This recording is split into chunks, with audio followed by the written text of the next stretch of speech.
Bonsoir à tous et toutes, merci d'être restés pour cette dernière conférence du premier jour du festival 3 jours pour comprendre le défi climatique organisé par la Fresque du Climat. Aujourd'hui c'était une journée dédiée aux entreprises, on a pu voir se succéder une multitude d'intervenants de très haut niveau qui ont pu souligner la nécessité de la sensibilisation des collaborateurs et collaboratrices aux enjeux climatiques, les moyens pour diffuser et déployer en interne la Fresque du Climat. Maintenant on va retourner à notre commun de base au cœur du réacteur qui est cet outil, ces 42 cartes et toute l'énergie qui fait de ces 42 cartes quelque chose d'assez phénoménal aujourd'hui, qui a fédéré quelques 6000 bénévoles autour de lui, atteint 200 000 participants dans le monde entier à travers 40 pays et tout ça en à peine 2 ans. Donc l'idée, ça va être ce soir d'inspirer les gens qui ne connaissent pas la fresque et ses pistes d'engagement et aussi d'inviter toute la communauté à s'engager dans tous les projets que peut proposer l'association.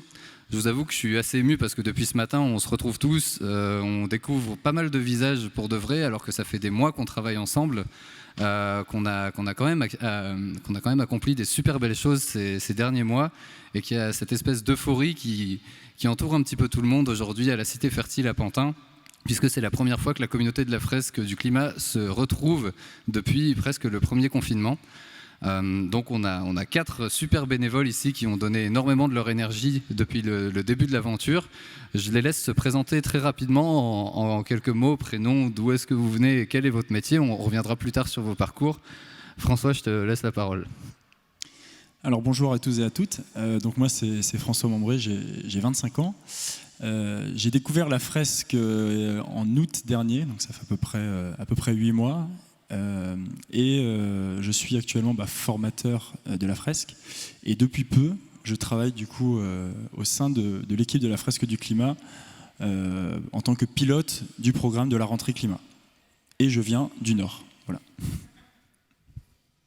Bonsoir à tous, Aline de Kitt, moi j'ai 25 ans aussi, j'ai une formation d'ingénieur textile, mais là ça fait 2 ans que je me suis pris une petite claque on va dire sur les enjeux environnementaux, donc j'ai décidé de m'orienter plutôt là-dedans. Et aujourd'hui, je suis fresqueuse pro un peu et coordinatrice de rentrée climat beaucoup. Bonjour tout le monde, moi Renaud Bonnel, j'ai 44 ans, je suis ingénieur bâtiment à la base, j'habite Angers et donc voilà, je me suis investi dans l'asso depuis décembre 2019 et voilà, j'anime des fresques en pro, en rentrée climat, auprès des élus et je suis aussi un des créateurs de la fresque de la construction. Bonsoir à tous, je m'appelle Carole Filleur, je vais taire mon âge. J'ai fait une formation d'ingénieur en environnement et après j'ai travaillé et je travaille toujours dans un grand groupe américain qui s'appelle Accenture, qui fait 500 000 personnes dans le monde, c'est pas que américain, c'est aussi français. Et mon métier, c'est d'accompagner la transformation durable et numérique, la double transformation, et d'essayer de faire ensemble que ça soit compatible pour des grandes entreprises. Et donc j'ai monté le collectif des fresqueurs dans mon entreprise. Alors j'ai pas atteint les niveaux exceptionnels chez EDF, hein. On est à peu près 800 fresques, 800 participants et 70 animateurs. Et puis par ailleurs, j'essaie d'utiliser la fresque dans d'autres cercles. Le cercle politique, et donc j'ai fait partie de l'équipe qui a fresqué des parlementaires, aussi de la fresque, le côté local, donc je suis référente pour le 78, et on est 60, à peu près une soixantaine de fresqueurs dans le 78 à essayer de porter ce bel outil auprès des maires, des adjoints maires, des conseillers municipaux, tout simplement dans les maisons de quartier, faire des fresques pour le grand public. Et puis aussi, je fais partie d'associations de parents d'élèves, donc j'essaie d'utiliser cet outil pour les collèges et les lycées auprès des éco-délégués en particulier. Merci à vous. Donc on voit une grande diversité de profils, mais qui ne suffira pas à être représentatif de toute la richesse de la communauté Fresque du Climat. Au-delà de cette diversité, il y a quand même ce dénominateur commun qui est que vous êtes tous et toutes animateurs et animatrices de la Fresque du Climat, que vous avez déjà animé des ateliers auprès du grand public, d'un public en entreprise ou auprès d'élus. Je vais vous poser la question de pourquoi l'association La Fresque du Climat, pourquoi vous avez choisi de donner de votre temps et de votre énergie à cet outil? Qu'est-ce qui vous fait espérer? Pourquoi vous pensez que c'est la bonne association plutôt qu'une autre? Carole, on peut recommencer par toi pour partir dans l'autre sens. Franchement, moi, j'ai tout de suite été bluffée par ce que j'ai appris moi. J'ai pris la claque que tout le monde a pris. Et puis en même temps, très vite, le côté affectif de rejoindre une grande famille de fresqueurs, de se sentir acteur avec d'autres, m'a complètement enthousiasmée. Et tout de suite, dès que j'ai commencé à faire des fresques, j'ai vu qu'il y avait 100% d'impact. Quel que soit le public, que ce soit les collégiens, le comité directeur de mon entreprise, et puis même auprès des députés. J'ai eu la chance de faire la fresque quiz pour la ministre actuelle Barbara Pampili.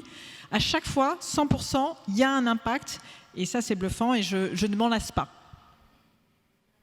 Renaud, pourquoi la fresque ? Parce que je cherchais à diffuser les enjeux énergie-climat, et quand je me suis tamponné dans la fresque quiz qui était faite sur la péniche lors d'une clim-apéro de la Convention citoyenne, je me suis dit, mon Dieu, ça y est, j'ai découvert ce que je vais faire, quoi. J'étais en train de rédiger une conférence, parce que c'est comme ça que je m'étais tamponné dans ces enjeux-là, et quand j'ai vu ça, j'ai dit, j'ai jamais fini d'écrire cette conférence, parce que je dis, c'est pas la peine, il y a un outil qui est là, qui est génial, et je l'ai enclenché tout de suite avec des élus qui étaient à l'époque ceux de la ville d'Angers, qui étaient en campagne, et c'est la première fresque que j'ai animée. Et j'ai vu l'impact que ça a eu sur eux, un peu ce que tu viens de décrire. Et tout de suite, j'ai dit, mais c'est cet outil-là et pas un autre. Et en mode, de toute manière, il faut passer par cette phase d'éducation qui est hyper importante, parce qu'on ne prend pas tant qu'on n'a pas pris la mesure de ce qui nous attend, on ne passe pas à l'action de façon cohérente et surtout avec cette course de fond qui nous attend. Il faut de l'énergie et il faut savoir pourquoi on met cette énergie, et donc voilà, l'outil m'a paru tellement limpide, c'est d'ailleurs à chaque fois, je le dis fréquemment, je tire mon chapeau tout autant à Cédric pour le résumé des rapports du GIEC que pour cette façon de diffuser l'information qui est juste top, quoi. Et c'est d'ailleurs celle qui est reproduite avec les fresques amies, c'est-à-dire que c'est cette façon d'apprendre et de permettre d'apprendre qui est diffusée avec les fresques amies. Donc voilà pourquoi. Merci beaucoup. Donc pour tous les deux, François et Aline, ça a pas, la fresque du climat n'a pas rejoint votre vie professionnelle. Vous êtes parti de la fresque du climat pour en faire quelque chose. Aline, qu'est-ce qui t'attrait le plus dans cet outil et cette communauté ? Alors, plus il y a de réponses, plus c'est dur de ne pas répéter ce qui a été dit, mais je partage évidemment tout ce qui a été dit avant.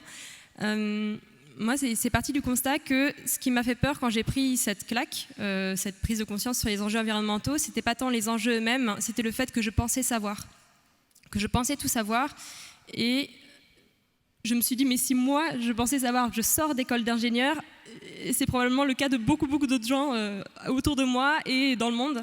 Et donc, c'est devenu une priorité d'en parler à absolument tout le monde, sauf que je le faisais très mal. Je le faisais en paniquant, je le faisais en oppressant les gens, je le faisais vraiment tout ce qu'il ne faut pas. Je cassais l'ambiance en soirée. Et quand j'ai découvert la fresque, je me suis dit, mais c'est génial, ça, c'est un moyen de le faire effectivement de manière ludique, de manière un peu moins lourde, qu'en secouant les gens en soirée alors qu'ils ont juste envie de faire autre chose. Donc voilà pourquoi la fresque. Et effectivement, ça ne rejoignait pas tout à fait ce pourquoi je m'étais formée en école d'ingénieur, mais je compte bien y retourner parce que je trouve qu'il y a quand même à faire dans tous les secteurs, donc je compte bien lier écologie et textile par la suite. Et donc, toi, François, tu étais déjà très conscientisé avant de découvrir la fresque et militant même. Et qu'est-ce qui t'a plu du coup dans cet outil que tu ne trouvais pas dans tes engagements par ailleurs ? C'est-à-dire que moi j'étais très engagé, j'avais notamment fait un long voyage en fait en stop, un voyage un peu lent pour concilier voyage et écologie, parce que c'est deux choses que j'aime. Et j'avais essayé pendant mon voyage de faire des genres de conférences pour justement essayer de parler de cet aspect aux gens. Mais malheureusement, en fait, j'avais pas la pédagogie ni l'outil en fait qui permettait de parler aux gens de ça de manière fluide et sympathique. Et quand en fait j'ai fait la fresque, je me suis dit ça en fait c'est ce qui me manquait en fait. Il me manquait l'outil pour réussir à partager mes convictions aux autres personnes. Et en plus le fait de pouvoir animer en ligne a été parfait dans un moment où j'avais du temps à passer et j'avais envie de m'engager. Et du coup le moment où on pouvait plus trop faire du militantisme de manière en présentiel, ça a permis du coup de faire des fresques à distance et de m'engager sur le sujet, quoi. Donc tous et toutes, vous soulignez un petit peu l'utilité de ce sujet qui vous a outillé pour partager votre préoccupation pour les enjeux climatiques, qui vous a donné ce pouvoir un petit peu de retourner des cerveaux, alors que sinon on se trouve très désemparé dès qu'il s'agit de partager ces notions-ci. Mais au-delà de la préoccupation des enjeux climatiques, enfin plutôt la préoccupation quant aux enjeux climatiques ne suffit pas pour devenir un animateur de la fresque du climat. Il y a quand même des compétences qui vont derrière pour savoir bien faire passer le message, pour avoir aussi les compétences les plus élémentaires sur les enjeux climatiques. Quelqu'un qui vient de participer à un atelier et qui veut s'engager pour devenir animateur ou animatrice et diffuser ses connaissances ne connaît pas forcément bien le sujet au début, et pourtant on lui dit quand même de rejoindre la communauté de la fresque du climat et de se former à l'animation, parce qu'au sein de l'association, on a un mécanisme qui va garantir quelque part sa montée en compétences en tant qu'animateur, qu'on a cette espèce d'engrenage qui fait qu'on monte en compétences et qu'on est aidé par les plus expérimentés. Aline, donc toi tu es the highest grade in the climate collage. Est-ce que tu veux nous expliquer comment fonctionne cette mécanique bien huilée ? Oui, bien sûr. Alors effectivement, dans l'association, on a ce qu'on appelle le parcours du fresqueur, donc un système de ceinture, comme dans les arts martiaux. Donc quand on est tout bébé animateur, eh bien, on a plusieurs étapes avant d'être autonome. Donc on va d'abord observer un atelier, on va co-animer avec quelqu'un de plus expérimenté, qui va nous aiguiller, nous donner des conseils, etc. On n'est pas jeté dans le grand bain comme ça, on peut le faire si on souhaite. Et ensuite, il y a des systèmes de niveau avec à chaque fois finalement une liste de tâches, peut-être des croix à cocher en fait, pour être sûr, pour se sentir légitime, pour être sûr qu'on est prêt à passer cette étape-là, et ensuite peut-être une validation par les pairs suivant les niveaux. Donc ça nous permet par exemple de passer d'animateur autonome à animateur expérimenté, d'animateur expérimenté à formateur d'animateur, avec un process qu'on trouve sur le site de l'asso. C'est encore en construction parce que l'asso bouge, grossit énormément, mais c'est quelque chose qui marche assez bien avec un système de validation par des personnes plus expérimentées, ce qui permet de gagner confiance, de se sentir légitime et aussi d'apprendre beaucoup, de rencontrer des gens, d'être aiguillé, de savoir à qui s'adresser si on a des questions, etc.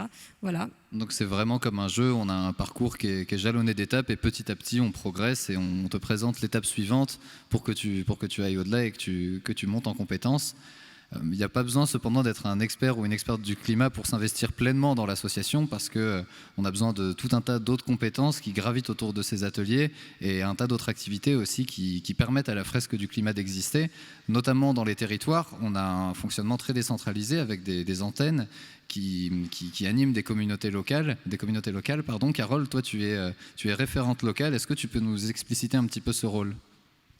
Alors déjà, c'est de réunir, de rassembler les animateurs autour d'une région ou d'un département en Île-de-France. Il y a le côté évidemment très sympa et affectif que je mentionnais, c'est-à-dire on sait très bien qu'on a besoin de l'énergie des fresqueurs les uns des autres pour entretenir la flamme et entretenir cette envie de taper à la porte de façon résolue et systématique dans tous nos réseaux, parce que oui, en fait, ça demande de l'énergie. On ne nous attend pas systématiquement les bras ouverts dans toutes les mairies, dans tous les lycées ou dans toutes les universités ou dans toutes les entreprises. Donc il y a une énergie à avoir, et donc le référent local, il est là pour faire en sorte qu'il y ait des occasions de se ressourcer dans ce groupe autour d'une région. Et puis, deuxième rôle, c'est un peu un point d'entrée, un point de référence pour recevoir des messages entrants, des demandes. Donc là, par exemple, cette semaine, j'ai été contactée par une professeure d'université qui disait, voilà, à Saint-Germain, je veux créer la rentrée climat pour 120 étudiants le 3 septembre. Voilà. Et donc là, on est là pour aiguiller vers les bonnes personnes, ce qui est top. Franchement, je suis bluffée à chaque fois. Dans un groupe de fresqueurs, vous allez trouver des gens qui sont disponibles en semaine, le week-end, qui sont jeunes, qui sont retraités, qui sont actifs. Tellement de profils différents qu'on est tout à fait à même de répondre à la demande, quelle qu'elle soit. Et ça, franchement, je trouve ça génial. Ouais, je rappelle ce chiffre quand même assez dingue. En 2 ans, on a créé un réseau de 6000 bénévoles. C'est assez énorme, ça se base sur un chiffre qui rend la formule très mathématique, qui est qu'environ 5 à 10% des personnes qui participent à un atelier deviennent de fait animateurs ou animatrices en se formant à l'animation.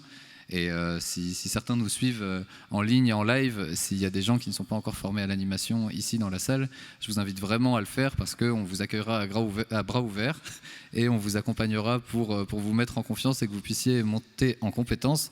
On a un petit peu très rapidement évoqué la rentrée climat, Carole. Aline, je crois que tu es en train de nous faire un petit coup de force dans la région de Tours. Est-ce que tu peux nous en dire plus ? Alors oui, effectivement. Donc moi, je suis aussi référente de l'association à Tours et en Indre-et-Loire en général. Et j'ai reçu la demande entrante bien particulière de faire une rentrée climat pour 3500 personnes en septembre, sachant que c'est quand même une région où on n'a pas beaucoup de bénévoles, donc c'est un énorme challenge parce qu'il faut qu'on forme 320 animateurs d'ici septembre. Donc gros challenge, mais ça va être un vrai coup de boost pour la communauté locale. Et on est tous motivés, on est quatre coordinateurs sur le coup, donc vraiment très motivant. Génial. Et donc on a avec nous le monsieur rentrée climat de l'association, nouvellement embarqué. Donc François, tu disais que tu avais découvert la fresque du climat il y a 8 mois. Et aujourd'hui, tu te retrouves à piloter un dispositif qui a permis d'atteindre cette année 60 000 étudiants dans plus de 250 établissements. C'est un dispositif énorme. Comment tu fais ? Je ne sais pas encore. Oui, c'est vrai que, en fait, on a une phrase dans la communauté où on dit c'est en fresquant qu'on devient fresqueur ou fresqueuse. Et en fait, comment j'ai fait ? Je me suis lancé. J'ai commencé à fresquer dans des rentrées de plusieurs écoles. Quand j'ai pris un peu du coup en compétence, on va dire, j'ai contacté mon ancienne université afin qu'elle-même puisse mettre en place la rentrée climat auprès de ses étudiants. Et petit à petit, j'ai, on va dire, appris à connaître ce dispositif de la rentrée climat. J'ai appris à discuter, on va dire, avec les établissements, mais aussi avec les personnes de l'association qui se chargeaient de ce programme. Et voilà, petit à petit, je ne sais pas vraiment comment ça s'est fait. Il y a un peu de chance, un peu de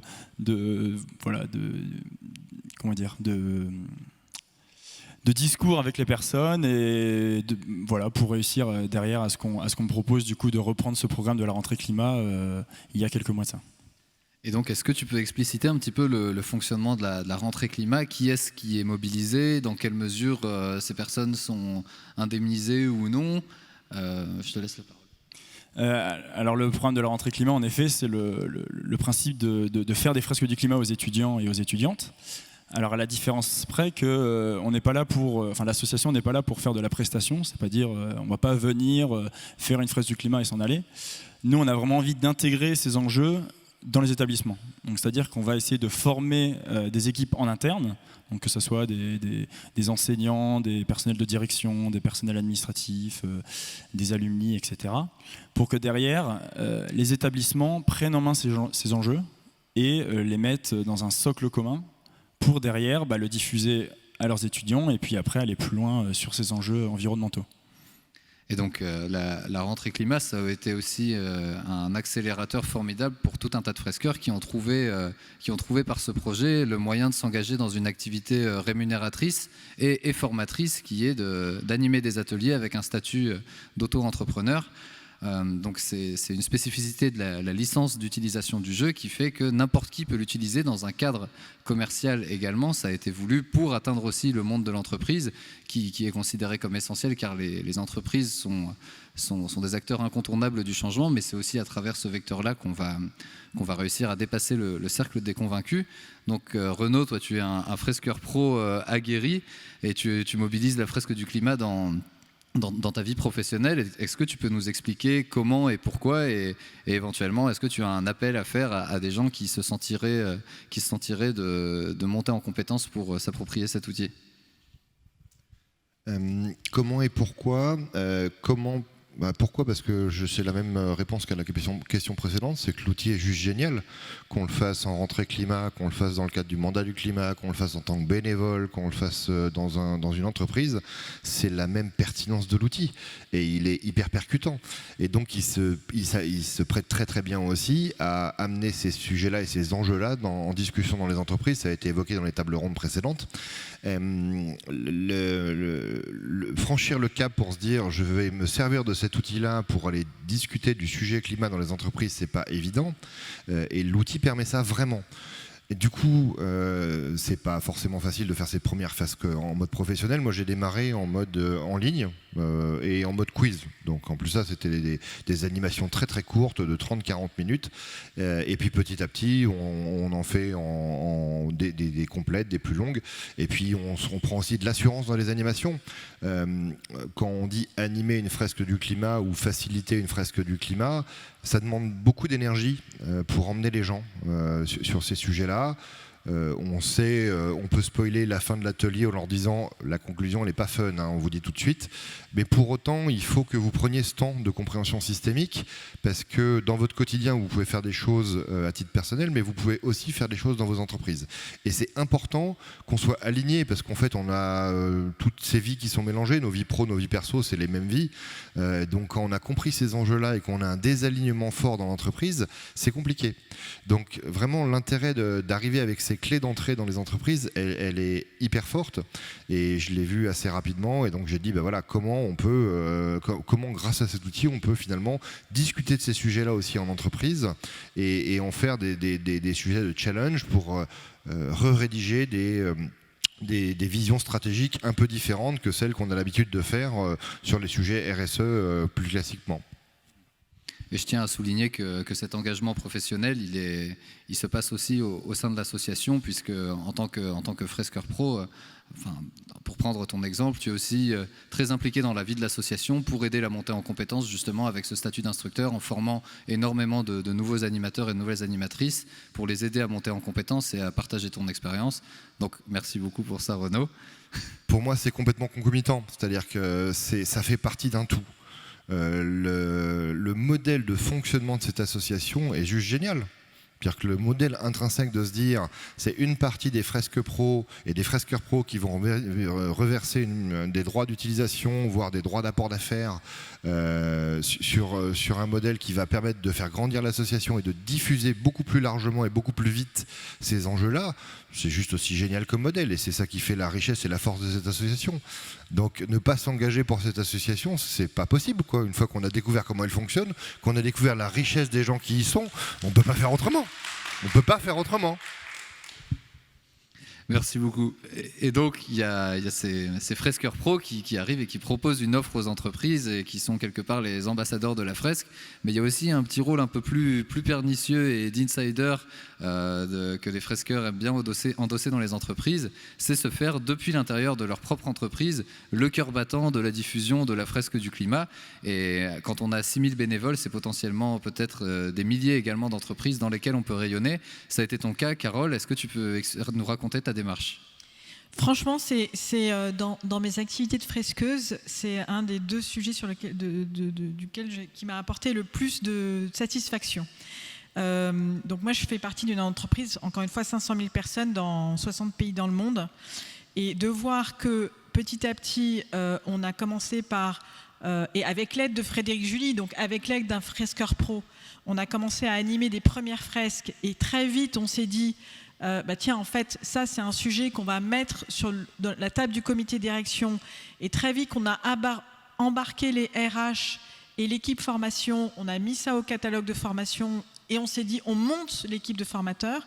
Et ça a vraiment fait un effet boule de neige qui est très chouette. Et ça m'a donné l'occasion d'animer des fresques sur 3 continents en même temps avec mes collègues. Et c'était sympa, effectivement, avec la fresque en ligne, avec mes collègues américains et indiens. Et maintenant, on est en train de penser au déploiement européen. Pour l'instant, on n'est que France, Belgique et Pays-Bas. Mais voilà, et c'est ce truc absolument bluffant qui est qu'on a constitué une équipe de gens dans l'entreprise qui ne se connaissaient pas, qui sont de niveaux hiérarchiques différents, qui sont d'entités différentes et qui partagent l'envie de transformer complètement l'entreprise. Je trouve ça bluffant et ça me donne un énorme espoir.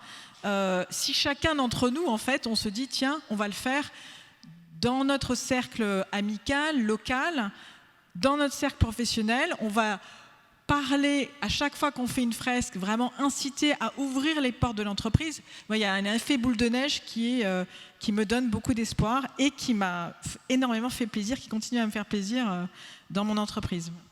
Et ça se voit. Et est-ce que tu aurais un conseil éventuellement à donner à un fresqueur ou à une fresqueuse qui fait partie d'une entreprise et qui n'a pas encore initié cette démarche? Comment faire pour que ça fonctionne? Comment faire pour ne pas être pris pour un ayatollah vert? Frédéric Julie l'a assez bien dit tout à l'heure, on croit qu'on n'a pas de pouvoir dans son entreprise, en fait on en a un énorme et on a le pouvoir d'oser et de commencer à constituer un premier groupe et de se dire voilà, je vais proposer une fresque juste avec le réseau des gens que je connais. Alors si dans mon réseau il y a un patron ou il y a forcément un patron d'antiquet quelque part qui est pas loin, que j'ai eu l'occasion de rencontrer, d'oser proposer, tiens voilà, je crée une première fresque, une première occasion. Et à partir de cette première occasion, on sait très bien qu'il y a un impact énorme, on sait très bien que maintenant quasiment 100% des entreprises ont engagé une transformation durable, au moins sur le papier. Donc c'est très facile de dire, regardez, comment ça va vous servir, ça peut nous servir tous collectivement, et du coup d'enclencher l'effet boule de neige. Je pense qu'il y a ce côté audace, il y a ce côté, je vais aller taper à la porte de mon patron et l'inviter à une première fresque.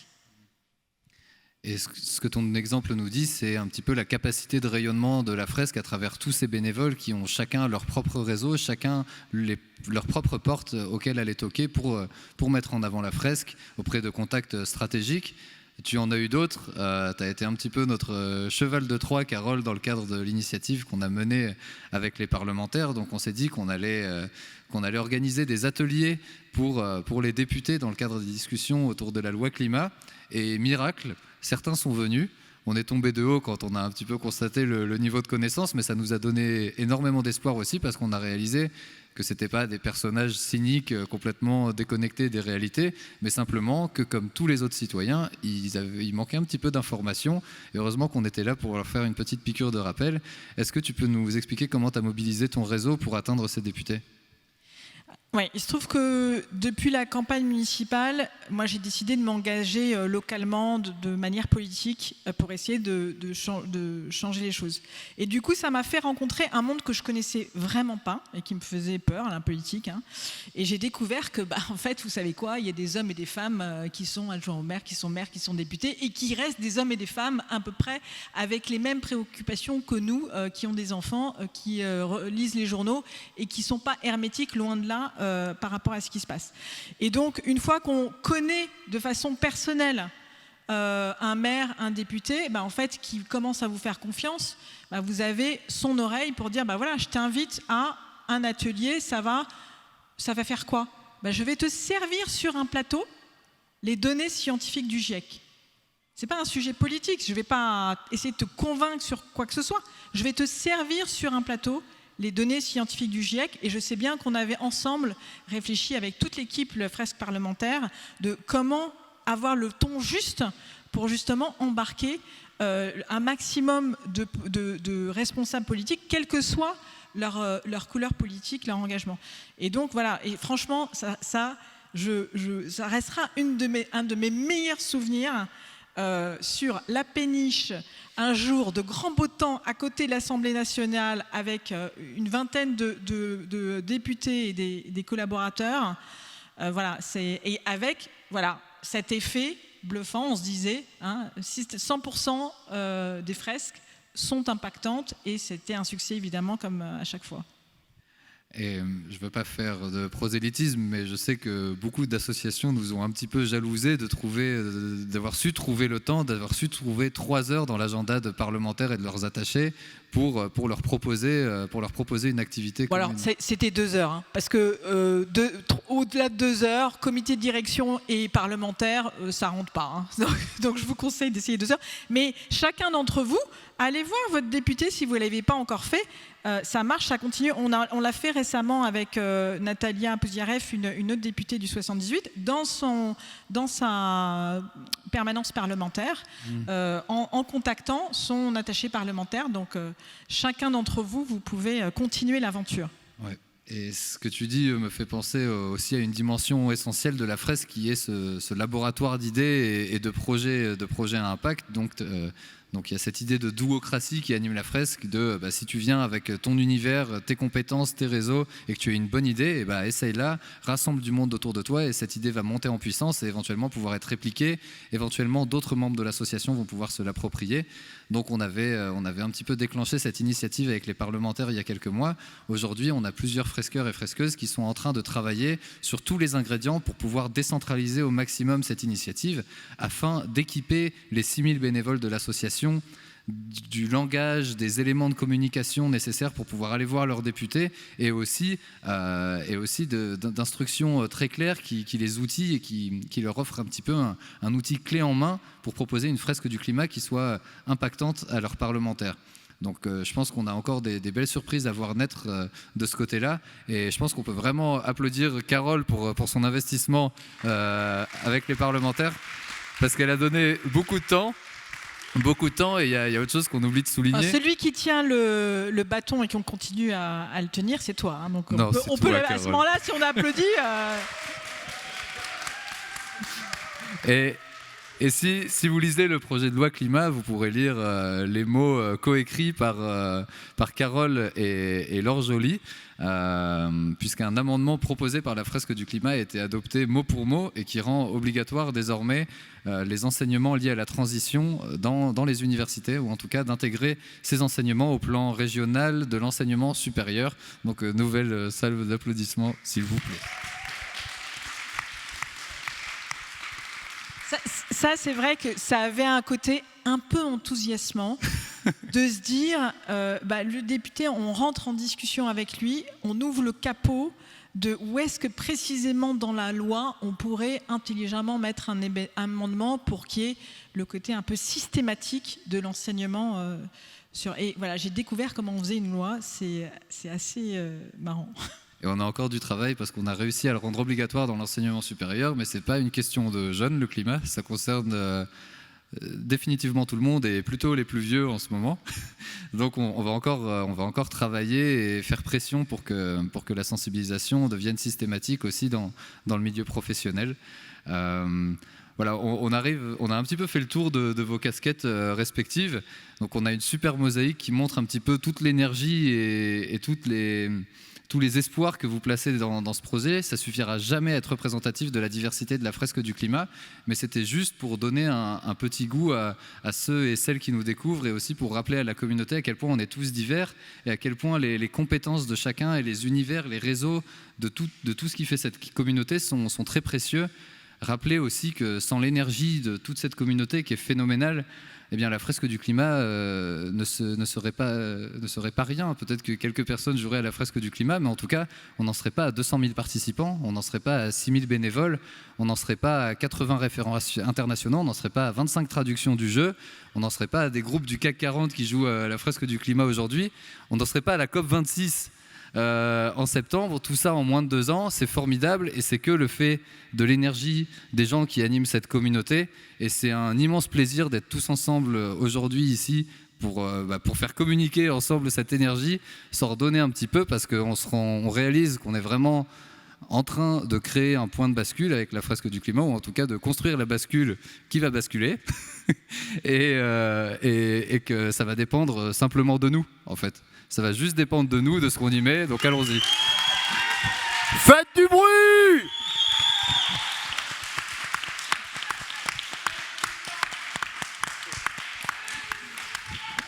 Donc, on a une assemblée qui nous connaît, et très peu de gens qui découvrent la fresque du climat, je crois. Est-ce que vous avez des questions? Ou est-ce que vous avez quelque chose à partager aussi avec tout le monde ici? Parce que c'est le moment où on est là entre nous, mais il y a aussi sûrement des dizaines de milliers de personnes qui nous suivent en ligne. Est-ce que quelqu'un veut partager quelque chose sur son engagement, sur l'espoir qu'il place dans la fresque du climat, par exemple, et sur le pourquoi?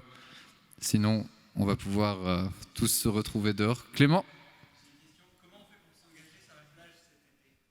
Comment on fait pour s'engager sur la plage cet été? En maillot de bain léopard. Essentiel. Alors pas forcément. Si vous avez un très bon écran total et que vous vous couvrez la tête et que vous avez 3 heures à passer sur une plage, alors vous pouvez trouver le moyen de fixer des cartes sur des supports un peu plus lourds pour jouer à la fresque du climat dans le sable. Et si vous avez moins le temps, vous pouvez vous monter simplement une fresque quiz et vous placer sur toutes les promenades du magnifique littoral français avec un petit Charles traîné et un petit canotier sur la tête pour attirer les passants et les inciter à participer dès la rentrée à une fresque du climat.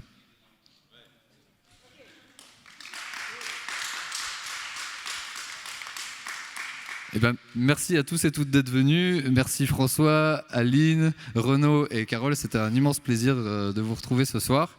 On a encore 2 jours à passer ensemble, demain et après-demain. N'hésitez pas à nous suivre sur les réseaux sociaux. Il y aura un tas de publications et de live à nouveau.